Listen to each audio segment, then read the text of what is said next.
The same trick shot cannot be attempted more than once in the contest.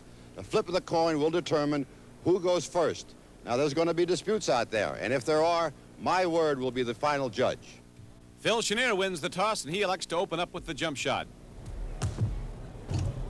And the advantage goes to John Drew, who calls an under-the-leg shot, which he gets down. See that? Let's take a look at it, Phil. Here we are in slow motion. Big John Drew at 6'7", 215 with excellent body control. Gets the ball up and off the board and down, and Chenier has to match it. What'd you do, go from your left to your right? Huh? Okay, Billy? Chenier's only 27 years old, but already in his 7th year in the NBA. Out of Cal at Berkeley, and the first letter goes up on Phil Chenier. Down the middle, underneath. John's going to do some more of this underneath stuff. A little awkward, but he got it in.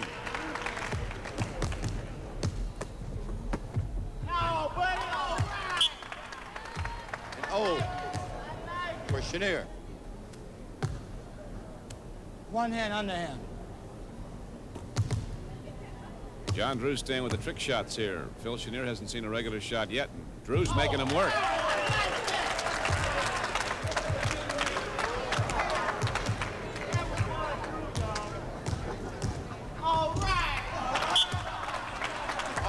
Chenier. Behind my back, in. Behind his back and in. Hey, Mindy, I have to try the other side. I have to go to the other side, try this way. No, you tried this side. You got to go to the other side now. It's another shot. But it's a different shot, though. I'm just going behind my back. Different shot, not under the leg? No. Go ahead. Who's on first? That'll work.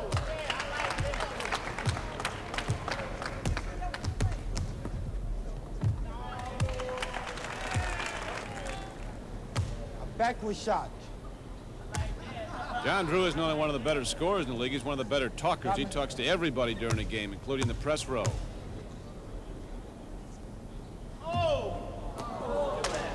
John's liable to try that shot in the game sometime. He put up anything and usually make it.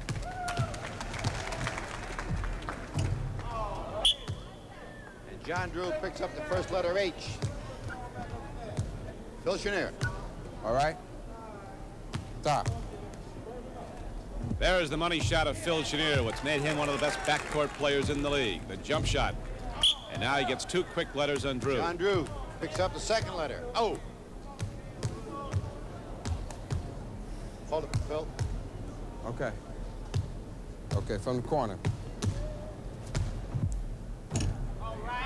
And the advantage is back now to John Drew, who has a 3 letters to 2 lead. Off the glass from the corner.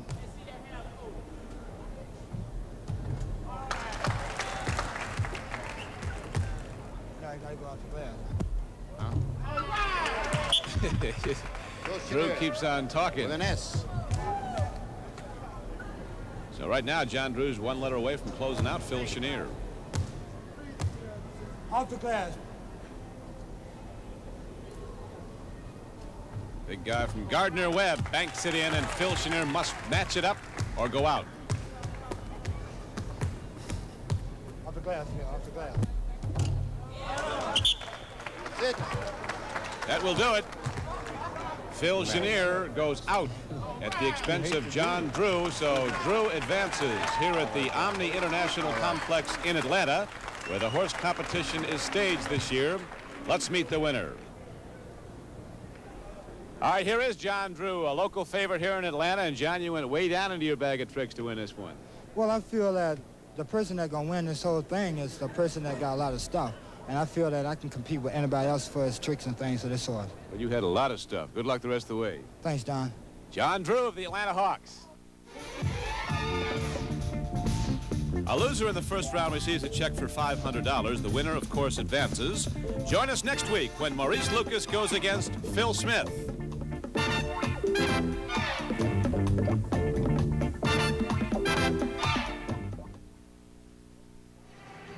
This is Paul Westphal of the Phoenix Suns. He sustained an injury just before the close of the first half. We'll be checking to see what the extent of that injury is as his team trails by 9 at halftime.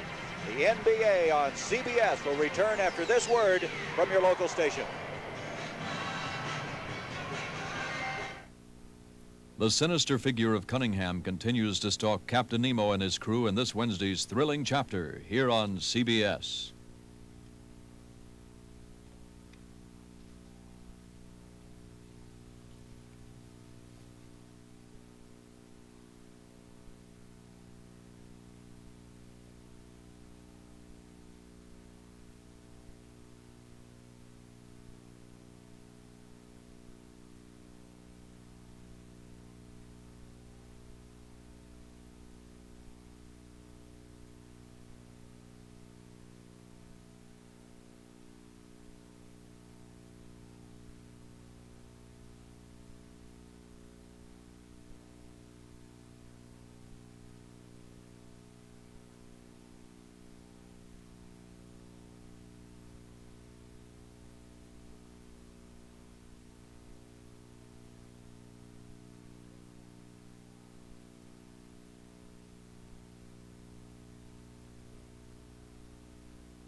At the conclusion of today's game and each of our NBA telecasts during the season, we'll be selecting the Chevrolet Most Valuable Player of the Game.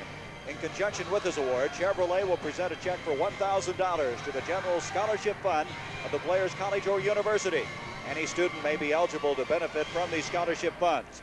Today's winner will be announced at the end of the telecast. Steve Jones and I will be voting for the MVP, and should we disagree, our producer David Fox will cast the deciding vote.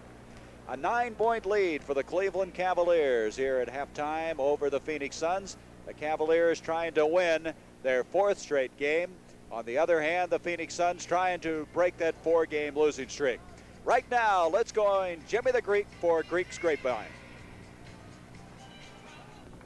Time now to check in with our favorite Greek. Jimmy, what do you hear about Roy Bowe's efforts to save the New York Nets? Well, he's in the same trouble he's been 2 or 3 times before, and he saved it by selling his big asset, like Julius Dr. Erving to right, Philadelphia. Right, so this time he'll probably sell Bernard King or his 3rd draft choice, you know, and after Bird and Ford, you know, you've got Michael Thompson left. All right, now, Jimmy, what about the Auburn basketball program? Reports of trouble down there. Well, Bob Davis resigned, the coach resigned, so there's some alleged, supposedly illegal violations, and I'm afraid the NCAA will probably set Auburn down. Jimmy, O.J. Simpson, is Buffalo still testing the NFL waters, may trade him? Every team that he possibly can trade him to. Their asking price is 2 first draft choices and 2 seconds. By the way, O.J. doesn't like the front line of the 49ers. Any other trades? There is another one, a tight end from Los Angeles. There's a lot of talk about him being traded. You know, and don't forget he's from Southern California. Which tight end? Charlie Young. Oh, well, Southern California, that means John McKay down in Tampa must be interested. Definitely. Who else? America has all kinds of drivers, so it's a good thing America has Quaker State Motor Oil. Because even if you drive like this, Quaker State helps cars last. Fact is, you can help avoid expensive engine repairs by using Quaker State regularly. Refined from Pennsylvania-grade crude oil, Quaker State helps cars last. Maybe that's why Quaker State's the best-selling motor oil in America. Spring. It only comes once a year. If you want a nice, thick lawn, now's the time to do something about it. Give your lawn some Scotts Turf Builder right now. Turf Builder helps grass send off new branches, either tillers or rhizomes. This forms new grass plants that'll thicken up your lawn and fill in those thin spots. But don't wait. Before you know it, spring will be gone. Cicely Tyson for Color Track by RCA. My rose is red, my skin is dark brown, and my dress is bright orange. If these colors don't look right to you, you should know about Color Track from RCA. Getting the color right is what Color Track is all about. It actually adjusts the colors and locks them on track. Before you see the Color Track system grabs it, aligns it, defines it, sharpens it, tones it, and locks the color on track. RCA is making television better and better. Okay, big, green T. If National's gonna be the best car rental company, we have got to hustle. Schultz, the last reservation call. 9 seconds, sir. Walsh, relay service means fast fast service, sir. Willoughby, before we rent this new Chevy, we check all 10 items on the maintenance checklist. And then We sign it. Sir. Okay, team, let's go. 10,000 people working for you. The big green team. Willoughby. We're National Car. Do you ever get the feeling that you're not really appreciated? Hi, I'm Mindy Rudolph, and I found a place where you can get appreciation and thanks. Now, I'm talking about your local United Way agencies, where the pledge you made to United Way is working year-round in hundreds of agencies and programs like this. Helping out here can really make you feel pretty tall. On behalf of all the little guys everywhere, I'd like to say thanks to you, it works, for all of us, the United Way. The preceding announcement was brought to you as a public service by the National Basketball Association. The NBA on CBS is sponsored by all the new 1978 Chevrolets, now at your Chevy dealers everywhere. The Miller Brewing Company, brewers of Miller High Life. If you've got the time, we've got the beer. And by Old Spice, stick deodorant or new antiperspirant.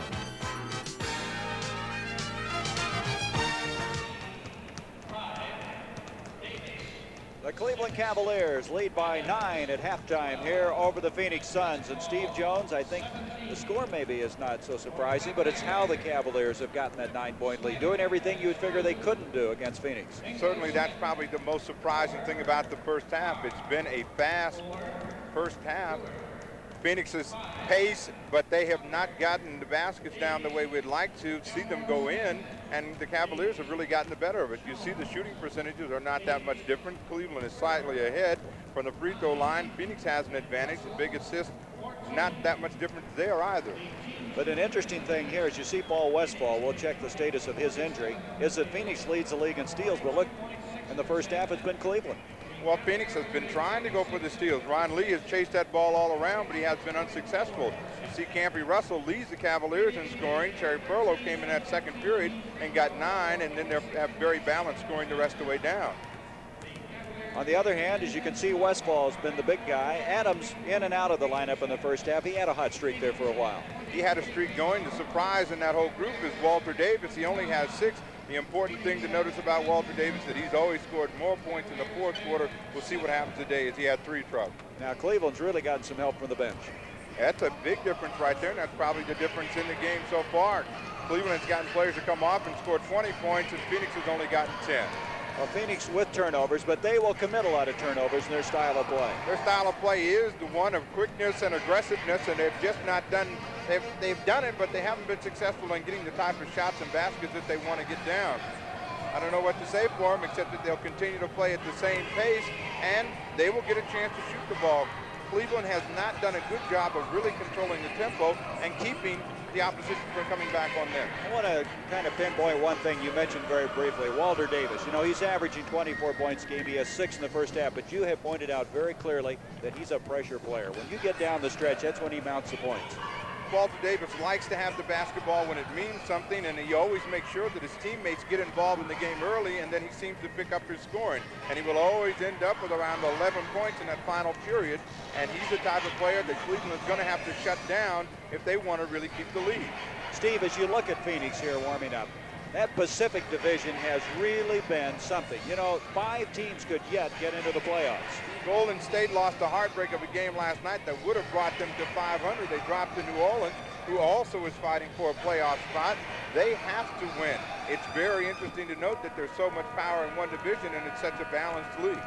And then on the other hand, Cleveland feels that there'll be maybe 2 teams coming in from the Atlantic, and then the other 4 would come, but from the Midwest, or I should say the Central. But there is still a chance that 5 teams could come out of the Central Division.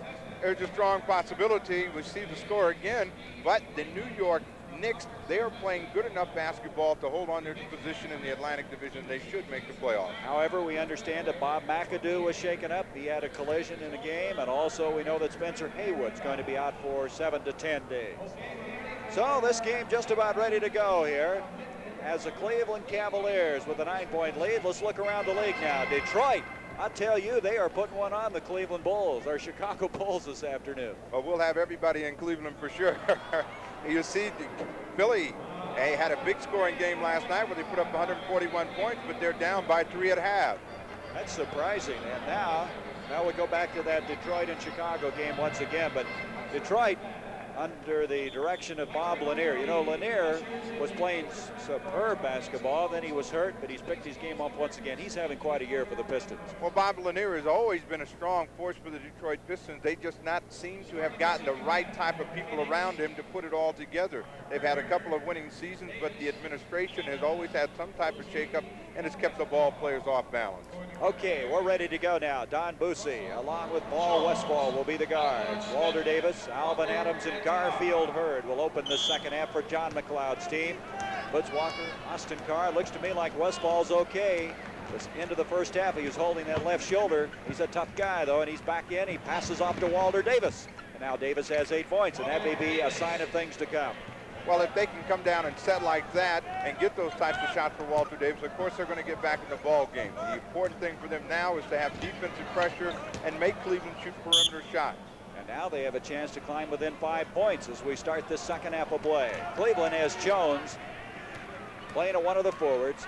They have Elmore Smith at the pivot. Campy Russell at the forwards, and as we said, Carr and Walker playing at the guard spots. That's the same 5 that opened the game for Bill Fitch. Don Boosie, who scored early in this game, hasn't scored since. He doesn't get it to go, and Elmore Smith comes away with it. Out to Carr.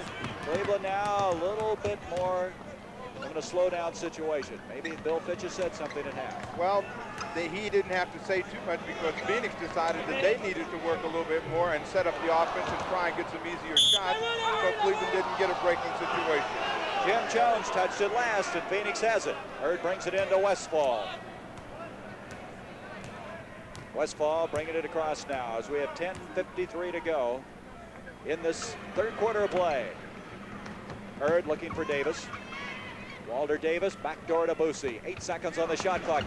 They move the ball well, but they don't get the shot. Jones brings it out to Russell. Campy Russell with 14 points in the first half. Mismatch on Westfall, and he's fouled. So at the 10:34 mark, we have a foul on Westfall. Russell at the line for 2 shots. We welcome the fans of Detroit joining us here in Cleveland. We've just started the second half of play. The Cleveland Cavaliers leading the Phoenix Suns 62-55. And at the line now is Campy Russell for the Cleveland Cavaliers. He has 14 points, leading his team in scoring after the first half of play. At halftime, Cleveland led by 9. Led by 9. Russell misses his first try, but that was not a good foul by Paul Westfall. Russell was taking an off-balance shot from behind the basket. Would have had a tough time getting it down, and Westfall gave him an easy opportunity, and he got 1 point for the Cavaliers. This is Don Boosie, picked up by Foots Walker. Backdoor to Alvin Adams, and Adams has a block by Elmore Smith. He tries it again, and Elmore Smith wins the battle, but wait a minute. We may have some goaltending on that play. I said that Elmore Smith touched the rim, and they're going to give him the baskets. You see a good backdoor cut by Adams right there. Now he thinks he has it jammed. Smith comes up with long arms, and right there he comes up on the other side and gets a piece of the net, and they give the ball and the basket to Cleveland. To Phoenix. Alvin Adams scoring a basket. Looked like he might have hit the rim on that. 63-57 now. Phoenix coming back after trailing by 9 at halftime, and Garfield Hurd slices it even more. Hurd with a total of 6 points, and now inside 10 minutes in the crowd here, the Cleveland crowd starting to feel uncomfortable. Puts Walker with Boosie on him. Out it comes down to Jim Jones. Rebound, Smith. Elmore Smith, and he's been fouled. Don Boosie reaching in and committing a personal foul. So Elmore Smith, a real power underneath, both on the offensive and defensive boards. And we have a timeout now with 9:39 to go in this third period. The Cleveland Cavaliers lead by 4 here in the Richfield Coliseum.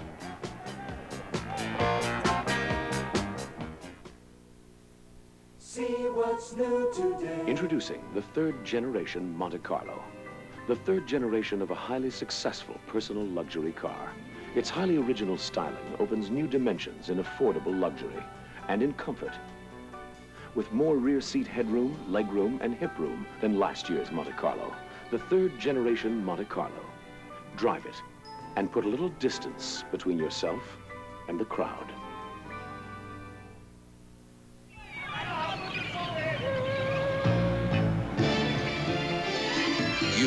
docks. Without you, nothing moves. The ships are too big, the loads are too heavy, and the days are too long. But every day, you do it. And when the sun finally drops into the cold water, another ship with a full belly heads out for sea. And you head in for Miller Time. Miller Time. Time to relax with the best tasting beer you can find. Miller High Life, America's quality beer since 1855. If you've got the time, we've got the beer. Miller beer. Miller tastes too good to hurry through. If you've got the time.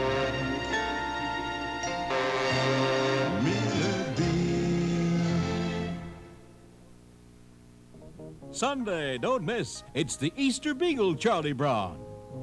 Followed by the first Easter Rabbit. The fun starts Sunday at 8, 7 Central and Mountain. This crowd of better than 15,000 partisan Cleveland Cavalier fans are uncomfortable, as is Coach Bill Fitch, because his Cleveland Cavaliers led by 9, and all of a sudden that lead has been sliced to 4. Well, they've given up some easy baskets. They have not been able to come down themselves and get the same type of shots and opportunities that they had in the first half. Phoenix has been the team that slowed down the tempo. They are making Cleveland now shoot the ball from the perimeter. In the first half, Cleveland got to run a lot, which they don't normally do, and they got a lot of shots coming down the middle, easy layups and free throws. That's how they got the lead, and they haven't had a chance to do that in the second half. Elmore Smith, who has 8 points, misses his first free throw. This young man shooting 67% from the free throw line. He now has 9 points, and they're back up by 5. This is Don Bussey, picked up by Walker. Up it comes to Westfall. Westfall doesn't seem to be bothered by that injury he sustained in the first half. Looked like something in the shoulder area. Adams having a tough time, off balance. Jones battling, but Walter Davis. Boy, when he hits them, they don't even ripple the net. He has 10 points now after a very slow start in the first half. And it's now 64-61, and Phoenix is climbing back in here. Here's Elmore Smith. Smith now with 11 points. That's almost impossible to stop a shot like that. Well, once a player gets down in that deep, you're in trouble. The only thing you can do is suffer. You must stop him from getting that position. You got to play good pressure defense. There's Westfall. He comes away with the steal on Campy Russell. Davis back. Beautiful passing by Phoenix. Boy, that's the trademark of the Phoenix Suns, and right now we have a 3-point game, 66-63. Oh, well, right here, you'll see Westfall comes over. He gets a lot of blocks like that. Alertly gets both his feet back in. Shot by Austin Carr. Out it comes to Bussey. Westfall, Walter Davis. Davis has a hot hand right now, and you can tell it. He's looking for that basket. 66-65, it's a 1-point game.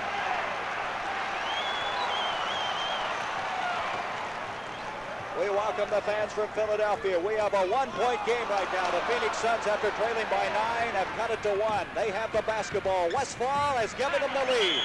And all of a sudden, Bill Fitch's Cleveland Cavaliers have been overhauled here by the Phoenix Suns, who are trying to break a 4-game losing streak. And with 8 minutes to go in this third period, it's the Phoenix Suns 67, the Cleveland Cavaliers 66.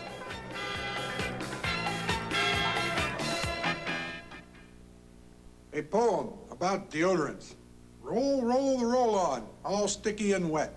Or spray your underarm. What a fog you'll get. So give me the stick, Old Spice deodorant stick. It goes right to the spot. All wet or foggy, it's not. It guards against odor the whole day long. With Old Spice freshness, you cannot go wrong. So goodbye roll-on, so long spray. Old Spice stick, it's the only way. Old Spice stick. We're good and tough, we're the Kellys. The Kellys have a way to save gasoline from the ground up. A steel-belted radial called the Kelly Gas Pincher. When we tested a set of gas pinchers against our non-radials, the gas pincher pinched from 14.5 up to 31.7 more miles out of a tank of gas. That's hundreds of more miles a year with the gas pinchers. We're the Kellys. Rolling, rolling, rolling, rolling. Guilty.